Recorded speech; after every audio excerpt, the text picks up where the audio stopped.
start recording. Yeah.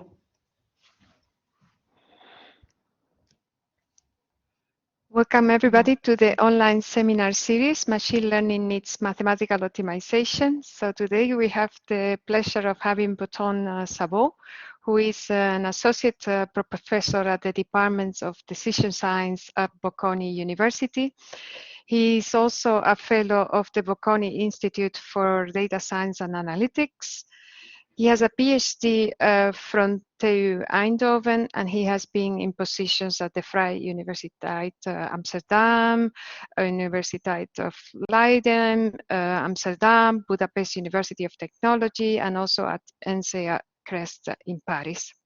His research interests are in statistics and machine learning broadly. So within statistics, he's interested in non-parametric Bayesian statistics, adaptation asymptotic statistics, Bayesian statistics, scalable statistical methods, etc. And within machine learning, he's interested in variational inference, distributed methods, and deep learning. So you can see that he's really at the core of the topics that we touch in this online seminar series. So his work has appeared in leading journals in the field, such as JASA and the Annals of Statistics. And he's also an associate editor of Annals of Statistics and Bayesian Analysis, among others. His work is currently supported by an ERC grant, as you can see from the logo of the slides. So we are very pleased to have you today here, and the floor is yours. And for the audience, remember, if you have very urgent questions, then you can put them in the chat and I will read them out. And if not, you will have time for questions at the end of the presentation. So thank you very much, Botond. Thank you very much, Dolores, for the kind invitation and for the very kind introduction as well. So I will talk about variational Bayes for high-dimensional linear and logistic regression.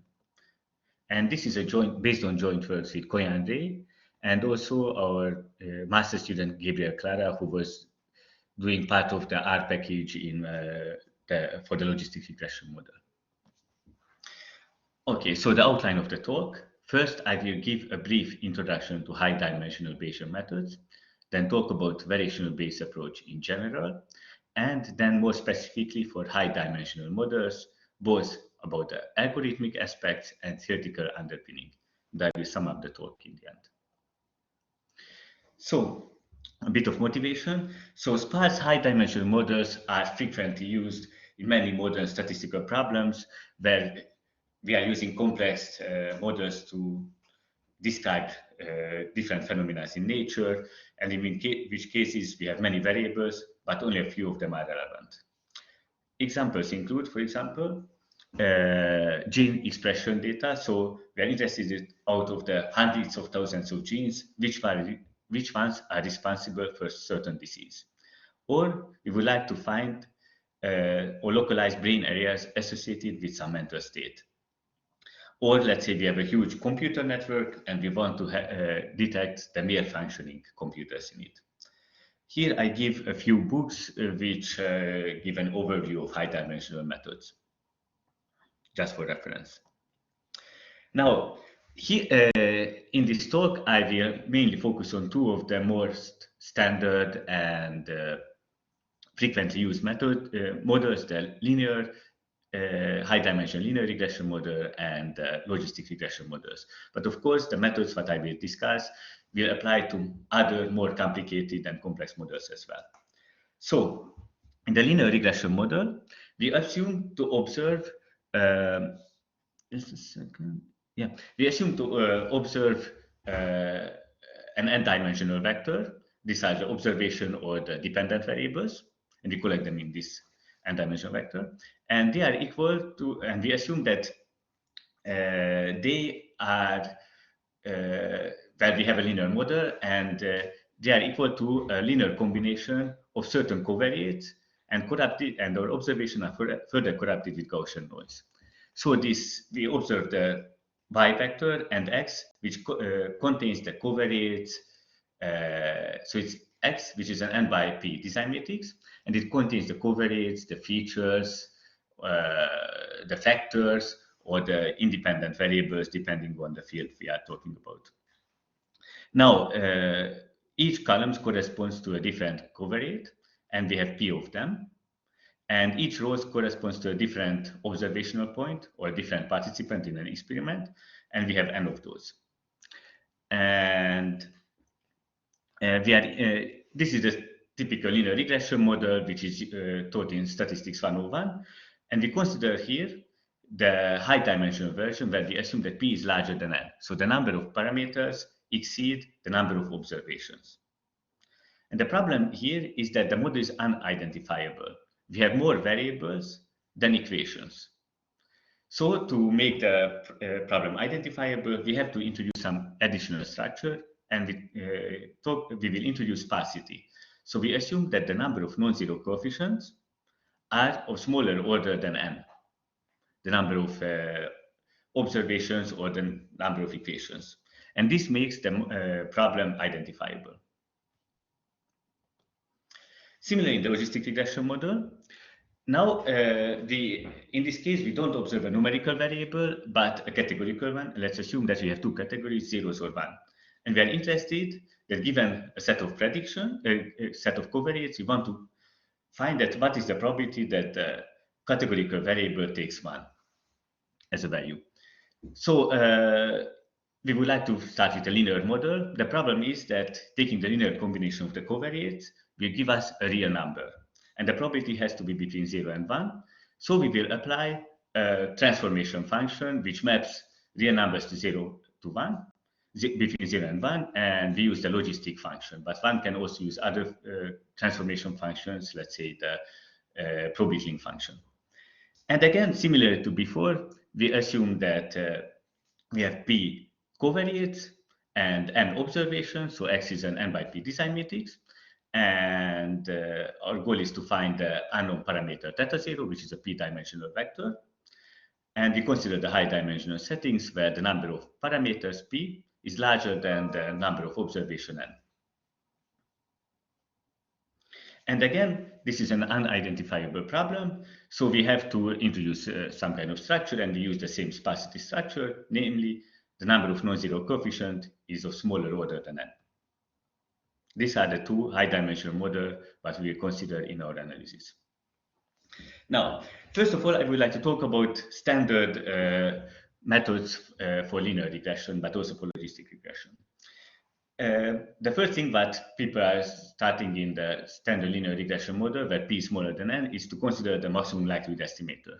However, in this setting, because P is larger than N, the maximum likelihood estimator is not identifiable because we have many solutions. So the maximum likelihood estimator is equivalent to the estimator minimizing the squared error, but it doesn't have a unique formulation. So that's why in practice, often people introducing some penalty terms based on the parameters. Theta. And now different type of penalties are considered. The first idea is to penalize large models. So introduce an L0 penalty. This corresponds, for example, to AIC, BIC, and so on, information criterions. So we have the square estimator. So we want to find the best estimator in the linear model of the observation y. And then we penalize large models. Lambda is a scale parameter, and theta 0 is the number of non-zero coefficients. The problem with this penalty is that it is a non-continuous utility function, and it is computationally infeasible to compute the optimizer theta hat if P is large. And because basically we have each coordinate, each coefficient can be inside or outside of the model, we have 2 power P different models, and this is too many to explore. So some kind of other penalty parameters should be introduced, and people were considering the L2, adding an L2 penalty, which is corresponding to the reach regression. So we minimize the square distance between the observation and the linear model, and adding some penalty parameter on the size, Euclidean size of the parameter theta. This estimator has an explicit unique form and is easy to compute. The problem is that it provides us a sparse solution and what we were looking for. It shrinks the parameters towards 0, but doesn't set them equal to 0.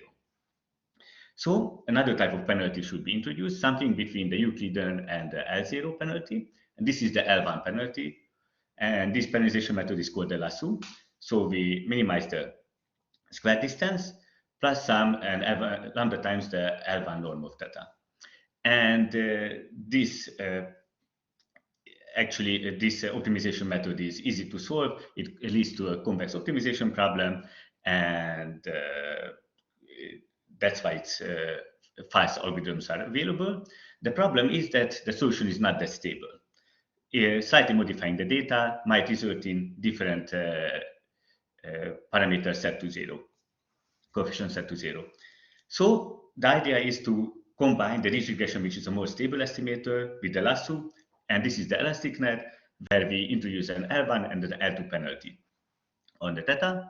And this, although provides a less sparse estimator than lasso, it still gives us a more stable solution. So these are the standard frequentist methods, but here we will consider a Bayesian approach.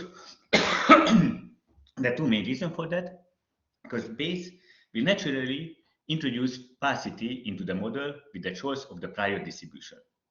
And also, it doesn't just provide an estimator, but it provides a probabilistic solution to the problem called the posterior distribution.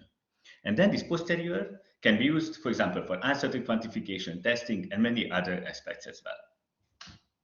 But before going into detail how we introduce this Bayesian methodology on high-dimensional models, I would like to give a brief overview on the differences between the Bayesian and frequentist paradigm. Because the audience is quite wide, I thought that it's a good idea to record this. So we start with a statistical model. The data y is generated from some distribution p theta indexed by some parameter theta. And there are two big schools of statistics, the frequentist and the Bayes. In the frequentist, we assume that the data is generated from some true parameter p theta 0. So there exists a truth, underlying uniform truth. In contrast to this, in Bayes, we assume that theta is random. It is drawn from some prior distribution representing our initial belief, experience with the problem, and our way of thinking about this, this problem at hand. And then the data is generated from the corresponding p theta distribution. Now we have different goals in these two methods. In the frequentist, the goal is to find this underlying true parameter theta 0, providing estimator for it, testing different type of hypotheses about it, and providing uncertain quantification in the form of confidence intervals or sets. In contrast to this, in Bayes, our goal is to update our belief about the parameter theta after observing our data. And this is called the posterior distribution, which is a conditional distribution of the parameter given the observations. Now, in the past, there were heated debates about between frequentist and Bayesian statistician because they are philosophically quite different paradigms. Frequentist is more universal because there exists an underlying truth, while in Bayes, different people might choose different prior distribution, resulting in different posterior distributions. However, at the same time, in many fields, the Bayes is a natural way of modeling complex phenomena, and also there's very heavy computation machinery associated with Bayesian methods. So it will be a good idea to somehow combine these two approaches and get the best out of two worlds. And that's why scientists are considering a frequentist Bayesian perspective, namely investigating Bayesian methods from a frequentist point of view. We assume that there exists a true parameter theta 0, and the data is generated from this p theta 0 distribution, and we are investigating how the posterior behaves under this assumption. Does the posterior provide us good way to recover the underlying true parameter and to quantify the uncertainty of the method or not? And in case it does, we will get a very strong frequentist approach using our Bayesian methodology. And at the same time, Bayesians also benefit from it because this will give us a unique, uniform way of comparing different type of prior distributions and finding the best solutions. Okay, more concretely, what are we interested? So first of all, the minimum requirement is that if there is an underlying true parameter, the posterior distribution, as the sample size, so the information content increases, it should find this underlying true parameter. Namely, it should concentrate around the Dirac delta mass, it should concentrate the posterior to the Dirac mass at theta 0. So we take arbitrarily small epsilon, and we want that the posterior puts most of its mass in a ball centered around theta 0 with radius epsilon. And this has to hold with probability going to 1 in the data. But so this is a basic minimum requirement, but already this doesn't always hold. But by now we have a good understanding that under which relatively mild conditions this can be ensured. But as I said, this is a really minor basic requirement. What we would like to do is to quantify how fast actually the posterior concentrates around the true parameter. And this is called the posterior contraction rate. So this is the smallest or fastest epsilon n, such that the posterior puts most of its mass in a ball centered around theta 0, the true parameter, with radius epsilon n. So the question is that how fast the posterior can recover the true parameter theta 0. Now, as a remark, it is easy to construct an estimator from the posterior which contracts with this epsilon n rate, such that the expected distance between the estimate and the truth is bounded by constant times this epsilon n rate. So this epsilon n rate is also a frequentist rate and cannot be better than the best possible frequentist rate. And we consider minimax type of optimality criteria because in high dimensional and non-parametric methods, this is the standard. The minimax type of optimality criteria is the best worst case scenario risk. So we take the distance between the parameter and the estimator, and we take the expectation of this distance because the estimator is random, and we take the supremum over all the parameter set, all possible parameters data. And we want to find an estimator which minimizes this quantity. And the best rate corresponding to that is called the minimax rate, and we want our posterior to reach this optimal best rate.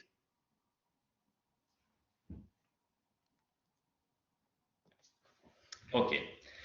Now, next I will talk about Bayesian approach after this introduction to Bayesian theory in general. I will talk about Bayesian approach for the high dimensional model. So, a natural way to introduce, Bayes provides a natural way to introduce sparsity in the prior. The two big families of prior distribution used for this purpose are the model selection priors and shrinkage priors.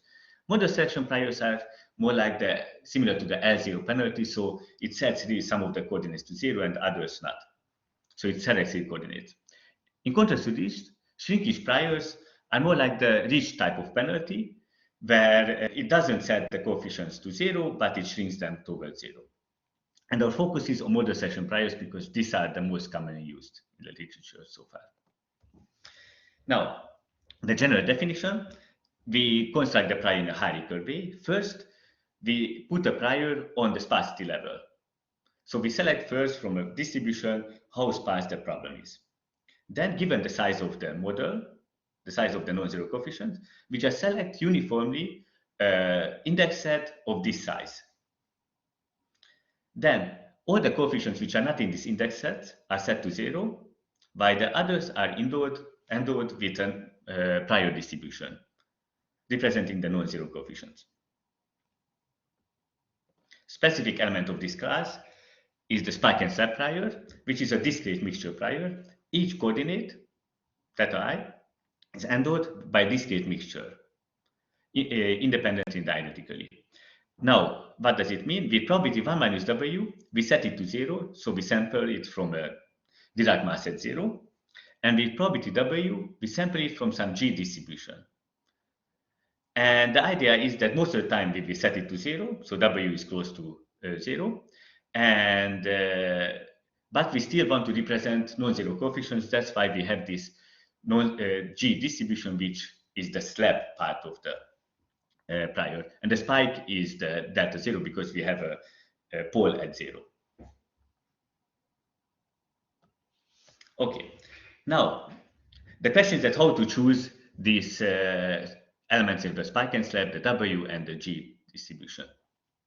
Well, it was shown in the simplest case possible, if the design matrix X is the identity, that one needs to use exponential or heavier case for G, for the slab distribution, to achieve the minimax rate. If one uses Gaussian slabs, then we will get suboptimal rates.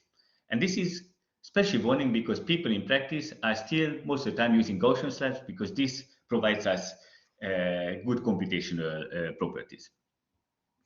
But theory shows that this is a wrong choice. So in our analysis, we will take spike and slab priors with Laplace slab.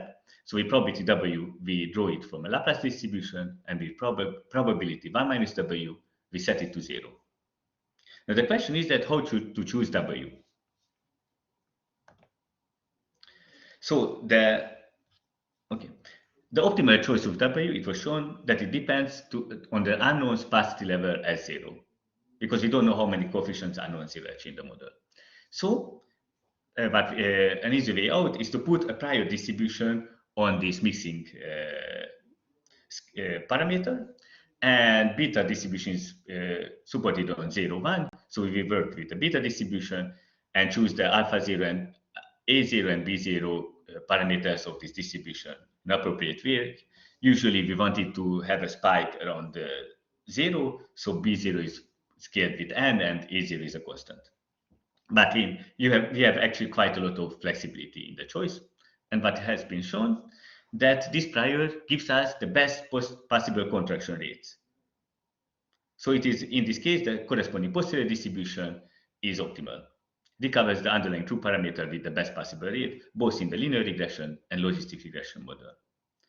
I will show this theorem in more detail later when I present our theoretical results. So the message so far is we can use these model selection priors, and it gives us optimal contraction rate, so it has optimal theoretical properties. But we have to talk about computation. Using Bayes formula, we can get that the posteriors of this form, this is the likelihood, we have the Gaussian likelihood, times the prior, and in the denominator we have the normalizing constant. This is called the evidence, and usually this is the hard bit to compute. Now, if x is non-diagonal, then because of the likelihood and because of the linear relationship between x and theta, the parameter thetas are dependent. Although we can put parallel thetas which are independent from each other, the coefficients, because of the likelihood, there will be dependence between them. So the full posterior will have the model space of the full posterior will be of size 2 power p, because each coefficient can be inside or outside of the model, and there are p of them, so it's 2 power p different models we have to investigate. Now the problem is that for p around 30, this can be still well approximated, but p beyond 30, it is not possible because there are just too many submodels.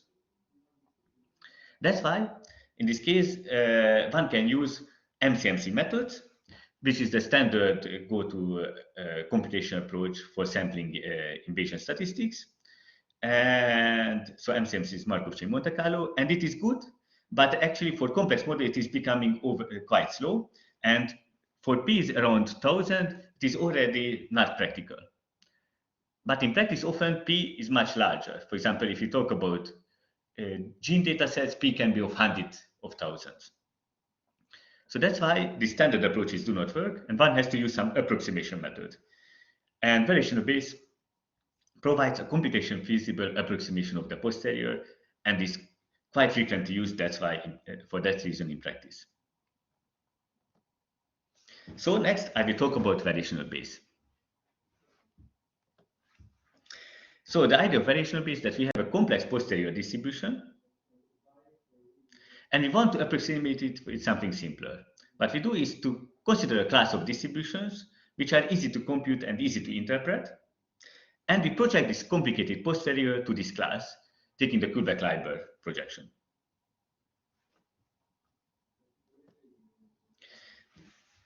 So in the Variational Bayes, the first step is to find this class of easy distribution called the variational class. And usually we want to find a family which provides us tractable distributions. Now this is a trade-off, of course. If we work with a simple class of distribution, then the computation is faster and the interpretation easier, but we will have less accurate approximation. If the class is larger, then we are more accurate, but the computation slows down. So it's a trade-off between speed versus accuracy. And in the optimization problem, what we are doing is taking the projection of the complicated posterior to the class of distributions. So we take the minimizer in this class of the Kullback-Leibler divergence between the class and the original posterior distribution. And by rewriting, we will see that it is equivalent of taking the maximizer in Q of this quantity. And what is important, that we have the expected value with respect to this variational class times the likelihood times the prior. It doesn't contain anymore this normalizing factor, which was hard to compute and which was the bottleneck of the computation. And furthermore, we have the expectation of, with respect to Q, of this log Q, the log of the variational density. But again, this is easy because we select Q to be a simple class of distributions. And then one can use, let's say, gradient descent or coordinate descent to find the optimal solution, or local optima. Okay, so variational Bayes is frequently used and very popular in literature. For example, in computational biology, in speech recognition, deep learning, it is frequently used. This is the go-to method. But so far, it was considered as a black box procedure with very little theory, and the theory only applying recently. So people were using this variational Bayes approach without actually knowing that what it does. And some theoretical underpinning appeared recently, all published in top journals, but still we don't have a complete picture yet. Okay. So now I will talk about variational Bayes in our high-dimensional context. We want to a variational family which preserves this property of the spike and slab. So we have the probability, with certain probability, we set the parameter to 0, and with other probability, we do it from some nice distribution. And we want to introduce independence between the coordinates because that makes our computations much faster. So that's why we consider the mean field variational family of this form. So we have that the posterior factorizes over the coordinates, and each coordinate is independent. With 1 minus gamma I probability, it is set to 0. And with gamma I probability, it is drawn from a Gaussian distribution with mu I and variance sigma I square. So in total, I is ranging from 1 to p. We have 3p different different parameters what we want to find. And this is much smaller than the 2 power p different models that was in the original posterior. Okay, now this approach breaks the dependencies. We want to mimic the prior distribution, not the posterior. And of course, with this, we lose accuracy. But hopefully, we can still get a good enough approximation and make good statistical inference. And I would like to point out that here we use Gaussian slabs. Because, and I made the point that, okay, in our prior distribution, we should use Laplace slabs because Gaussian slabs are not good. Here, I just want to point out that indeed, this Q represents the posterior, and in the posterior, eventually, the likelihood will dominate the prior. So a Gaussian approximation is good, but it's important for the prior to choose heavy-tailed. The posterior will be close to Gaussian anyway.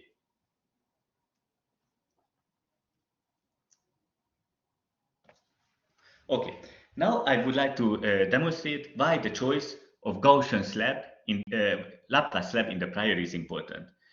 This I demonstrated in context of the variational Bayes method, but actually the same holds for the whole original posterior.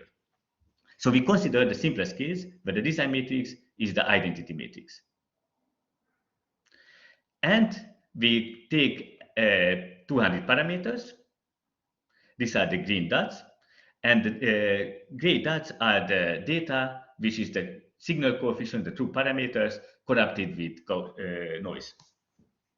And then I plot the posterior means corresponding to the variational Bayes method with Laplace slab with blue and with Gaussian slab with red. And we can see that using Gaussian slabs in the prior, we get bad estimation. While using Laplace slab, we get more accurate representation, recovery. And to show that this is not just one picture, I considered 2 models and repeated the experiment 100 times. And we see the L2 error using Laplace slab is much better than using Gaussian slab, both if you have the uniform design or if the covariates are drawn from a Gaussian distribution with mean 0 and variance 1 over variance 0.1 square. Of course, one can say that the problem is that the Gaussian slab doesn't have heavy tail enough, so let's just increase the variance. And we take the oracle choice, which is the signal size, and indeed in one model it can help to reduce the error. But taking the other model, it gives very bad error. So in general, this is in support that Laplace slabs should be used instead of Gaussian. And we also studied the FDR and TPR. FDR is the false discovery rate. So the proportion of false detected signals divided by the total true positives and false positives, so all the detections. Because of course our goal is to find that which are the non-zero coefficients, which are the important genes. And the FDR, it tells us how many mistakes we make, and we want it to be close to 0. And TPR is the true positive rate, the true positives divided by all positives. This is telling us how well we are doing, and we want this quantity to be around 1. And we can see that using Laplace slabs, we get just much better FDR and than using Gaussian slabs, and much better TPR than using Gaussian slabs. Okay, so the message here was it is important to use heavy tail slab distribution.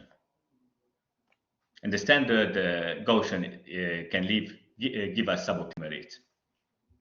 Now, the next I will talk about the algorithmic aspects. We use coordinate ascent variational inference. I recall the variational class. So it is a product of independent discrete mixtures. With probability 1 minus gamma I, we set the parameter to 0. And with probability gamma I, we draw it from a Gaussian with mean mu I and variance sigma I square. And we use Cavie algorithm. So we sequentially minimize the Kullback-Leibler divergence between this class and the posterior.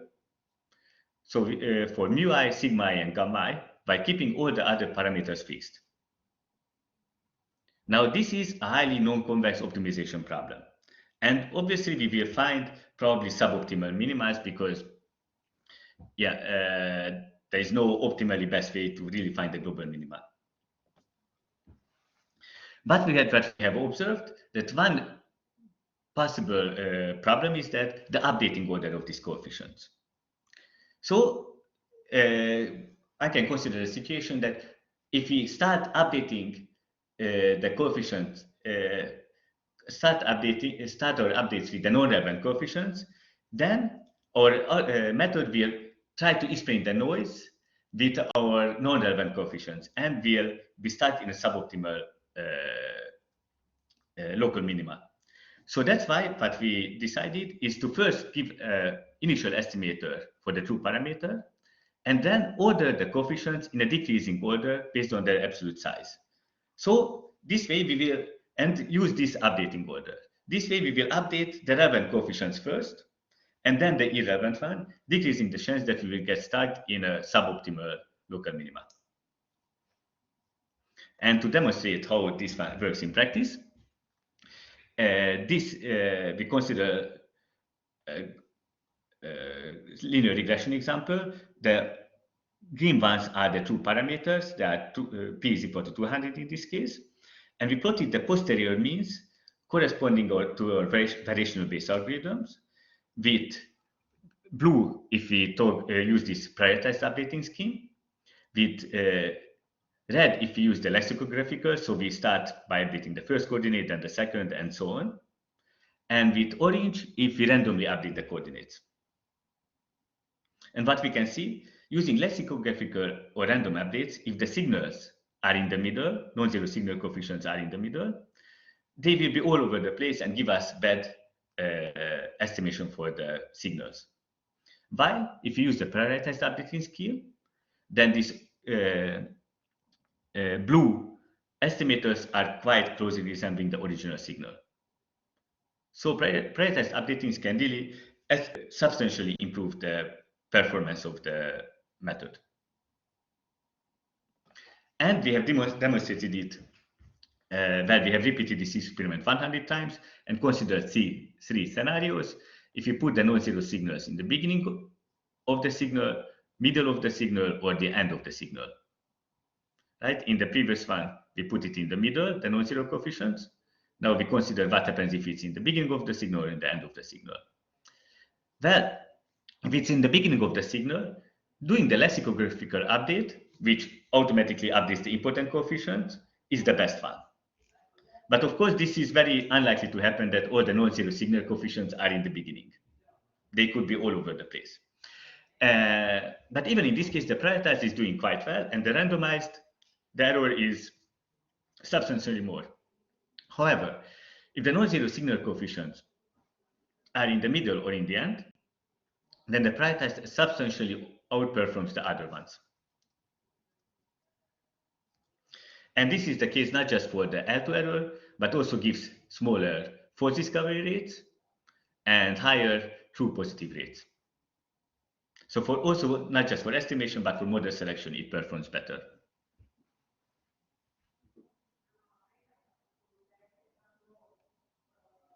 Okay.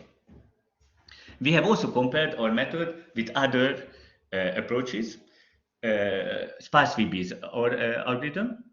VAR-BBS is another variational Bayes method using Gaussian slabs as a prior, but compensates with an extra layer of hyperparameter, and it's a more complicated method. SS lasso is a spike and step lasso by Ed George and Veronica Rokova, and this is a type of shrinkage prior which allows almost convex optimization. And eBayReg is a smart procedure combining empirical Bayes with MCMC, which, however, is substantially slower than the rest because they are still based on MCMC. But by the empirical Bayes component is still much faster than the standard MCMC method. What we can see is that in some cases, other methods are performing better. In some cases, our method is performing better, but in all cases, it is competitive with the rest. And this was also confirmed by independent studies by some follow-up papers, that maybe it's not the optimal in all cases, but it's still a competitive approach and is fast. Okay, so far we talked about the methodological aspect of variational Bayes for this high dimensional. Now I would like to talk about the theoretical aspects. So I will recall first the theory for the original posterior distribution by Castillo et al., which appeared not a long time ago, 7 years ago, in Annals of Statistics. So let's consider in the linear regression model S0 sparse signal. So S0 of the coefficients are non-zero, but we don't know the S0 value. And assume that the covariates are coming from some distribution P, continuous distribution P, and they are IID. The results hold more generally, but for simplicity, I present in this specific setting. Then it was shown that the predictor, the linear model, coming from the posterior, concentrates around the true linear model x theta 0 with the rate square root of S0 log P, which is actually the optimal minimax rate. So the posterior puts most of its mass in a square root of S0 times log P size ball around the true parameter, the true linear model. But if you want to estimate not the linear model, but the coefficients, it was also shown that the posterior puts most of its mass in a square root of S0 log P over X norm reduced ball around the true parameter. And this X norm is the largest Euclidean distance, Euclidean norm of the columns of X. So this is a matrix norm, typically of order n. And this is, again, the best possible rate. So Castillo et al. Have shown that the posterior distribution actually concentrates around the true parameter or the true linear model with the best possible rate. And we have shown actually that our variational Bayes posterior performs similarly. It concentrates around the true linear model with the best possible rate, similarly to the original posterior, and also that for the parameter it concentrates with the best possible rate as well. So the good theoretical properties which were derived for the original posterior is inherited by the variational Bayes approach as well. And similar results were derived for the logistic regression model as well. Okay. Now, if I still have, let's say, 7 minutes, so I would like to just give the general theorem before concluding the talk, the general theorem for variational Bayes. This is not just for high-dimensional models, but for arbitrary models. And it's actually quite easy, I will even prove it. So assume that the posterior puts exponentially small mass in a complement of this theta n set. Namely, we take the expected value, how much mass the posterior puts on this theta n complement, on some event A, and assume that it is bounded above by constant times some exponentially small term when mn can go to infinity in certain rate.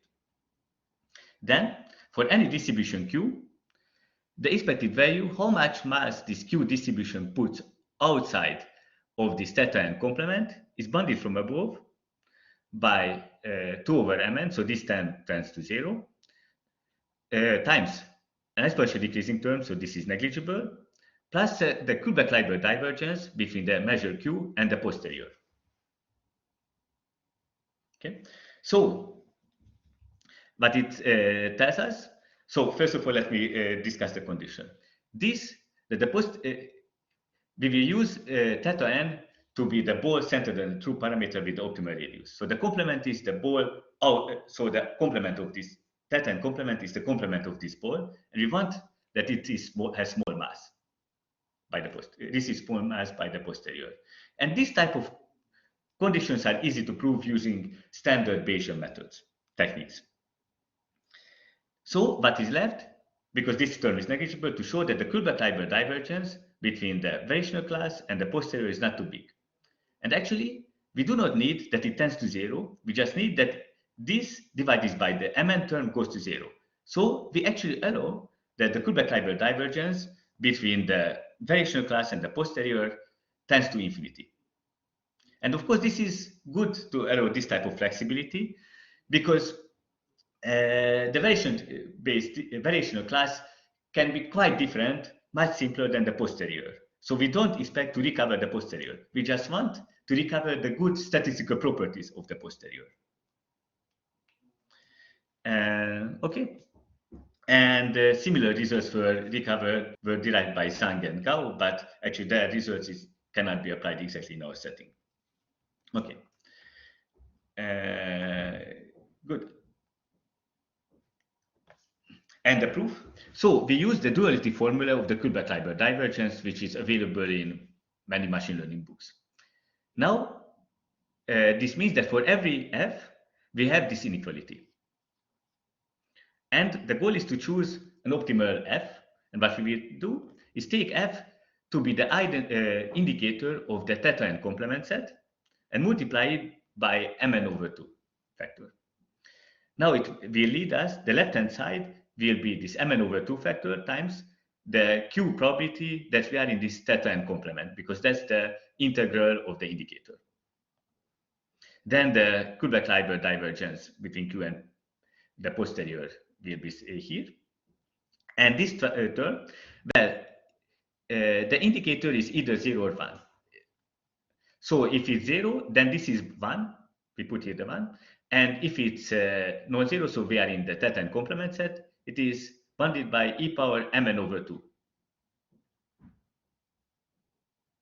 Okay, and now we will use that log 1 plus x is bounded above by x. So this quantity is bounded above by this quantity. Taking the expectation of both sides, we will get that the expectation is bounded above by the Kullback-Leibler divergence, expectation of the Kullback-Leibler, plus an exponential term times the expected value of this. And by condition, we know that it is bounded by e power minus mn over mn. So this will dominate this exponential term in the beginning. Finishing the proof of our theorem. And just in time to sum up the talk, we have studied variational Bayes approximation for model selection priors with Laplace left, and it is important that we have to use a heavy tail prior not Gaussian slabs. We have studied the updating order, the importance of the updating order for coordinate ascent algorithms, and we introduced this prioritized updating scheme which outperforms the standard randomized or lexicographical updating scheme. We have obtained good performance in practice, competitive with other state-of-the-art methods. And we have also derived minimax rates for estimation and prediction, both in the linear and logistic regression model, under similar condition that for the original true posterior. And we have also created a R package, VB sparse, and it doesn't appear to, well, it's already out. And here are some references for the first, the linear regression is just actually recently appeared in JASA, get published. The logistic regression and narrative paper from 2 years ago, and the R package is here. Okay, thank you very much for your attention. Thank you very much for your very interesting talk. So we open now the floor for questions. Please raise your hand and we will give you rights for the video and the camera.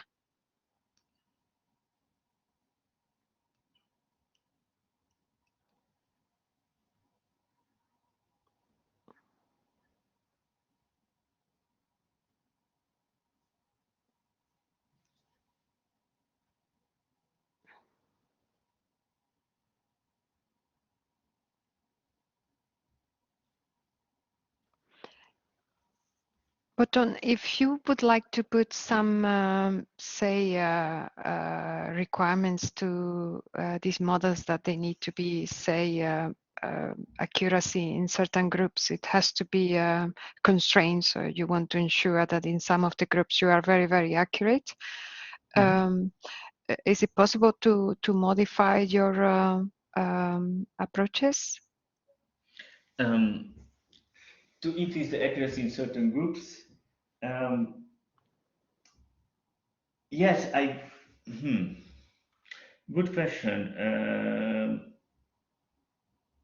I have to think about. Probably you can increase the weight for that groups. Yeah.